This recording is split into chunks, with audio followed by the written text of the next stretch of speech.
Like most of us, you hear the storms, you see the pictures, and what do? You pick up the phone and you start dialing to make sure that your loved ones are safe. But sometimes the frustrating thing, Bob Minister from the Better Business is here, the communication can be so tough because the phone lines might be down.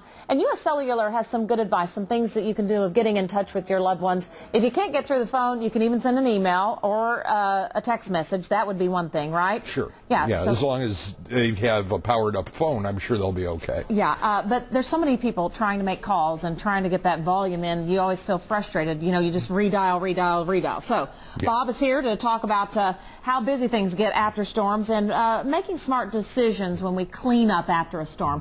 What do we need to do first? What's the recommendation from the Better Business Bureau? The first thing you have to do is start documenting whatever damages there are. Don't even start cleaning up until you've got a camera out there and can take pictures of whatever's been damaged. And the debris field, you want to contact the insurance company, get online with exactly however many people in your area were affected, and then start getting some estimates. There are plenty of crews working around the area that will be happy to give you a written estimate so that you can confer with your insurance company. If you do those estimates, does that mean you're obliged to this company through that company? How does that work? You need to be very careful not to sign anything. All right. Because many times, and despite the amount of stress that's going on now and everybody being desperate to get the repairs done, your signature can commit you on that document to doing the work through that company.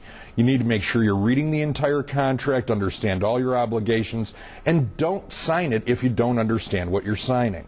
What about these out-of-state companies? Because it seems like, when you're in a desperate situation, you want to trust everyone that comes. But we have a lot of out-of-state companies that rush in to promise work. This could be a trap. You need to be extremely careful with hiring the out-of-state companies. I can't say that they're all bad. There are plenty of good companies that do come in and kind of chase the storm and help out local companies.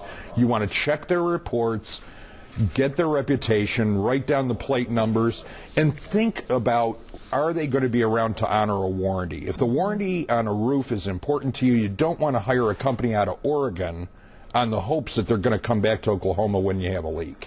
Every time this happens, I think I should have gone through in my home with a camera before the spring season comes and get that into a spot that's away from the home, if it's a deposit box at the bank or something. I mean, we kind of need to think, preventative instead of after the fact, don't we? Yeah, it's always nice to do that, but we're after the fact now and we have to pick up the pieces. When can I find the time to do that? There's always more pressing things to do. Good advice, though, especially on those contracts. Bob, thanks so much. We appreciate you being in. Thank you.